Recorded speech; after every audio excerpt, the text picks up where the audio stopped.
back to Fox and Friends on this Christmas morning. The TSA has issued a new warning about those insulated beverage containers, call them thermoses. They're concerned about them, that they could be involved in the next terror attack. And this is just one of a series of terror-related incidents this week.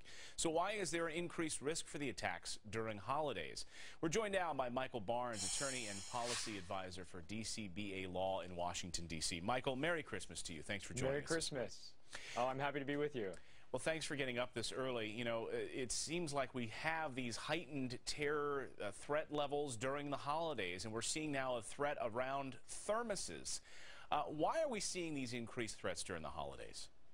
Well, certainly we know that the purpose of terrorism is to have an impact broadly, socially and economically as well as religiously. And so during the holidays, there's a greater opportunity to have that impact when people are traveling and they are gathered in public places like in malls and in airports and around transportation centers. And so we certainly need to be more careful around this time, because otherwise it could be an opportunity for someone who wants to do harm to do a great deal of harm all at once.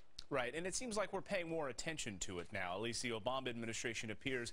We all remember what happened last year with the attempted underwear bomber on Christmas Day. It seems like, is this an attempt, do you think, by the Obama administration to sort of be out in front on this and say, hey, we're hearing some chatter about potential problems with these thermoses. We want to put that out there. This is what we're looking for. Absolutely, and that's the best thing that it could be doing, and I'm happy that it is doing it. And this is sort of a reminder that as we have successfully managed to travel home to be with our families and friends for the holidays, that we're very fortunate that the measures that are in place are working. And so it's not just the people who are keeping us safe, but also the policies that are keeping us safe. And so we have to be grateful for that during the holidays. We're also learning about Mumbai, of course, in India, being on high alert, looking for these terrorists there, four terrorists, after this high alert after a suspected terror plot was busted up there, coming from Pakistan. Does this just speak to the problems around the world right now with al-Qaeda being this sort of nest of vipers hidden in all kinds of locations, specifically Pakistan, with the United States not really being able to infiltrate in Pakistan and getting cooperation from the government there? Yes, it does. It indicates that there's a big problem, because the threat in Mumbai, as I understand it, is actually not even from al-Qaeda. It's from this army of the pure that is also based in Pakistan and operating in Pakistan. And so it indicates, as you mentioned, that we've got problems with Pakistan, and that it might be saying you're not welcome here, but it's not doing enough to get these terrorist groups out of its country. And this seems to be a problem as we're going to be heading to some of the bases this morning in Afghanistan and talking to some of the troops there as they're celebrating Christmas. This is a problem, of course, spilling into Afghanistan and our relationship with Pakistan.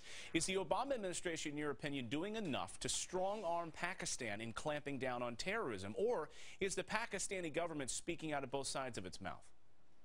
Well, it appears that the Pakistani government is saying that it's cracking down on terrorists, but not actually doing so. And I think the latest Mumbai threat actually is an indicator of that. But the Obama administration is in a very difficult position, of course, because we are extended overseas in Afghanistan, and we've got threats from North Korea, we've got threats from Iran, and Pakistan, of course, is a recipient of U.S. aid in the amount of about $1 billion per year for economic aid, as well as for humanitarian aid and military aid. And so we need to make sure that we're using those dollars in the best way. And one of the ways to do that is to ensure that as people in Pakistan are receiving the help that they should be getting on a daily basis, that it be under a U.S. flag, a united flag with the Pakistani flag, and not under a portrait of Osama bin Laden. Right, and all the ties there to Osama bin Laden, and still holding him up in high regard.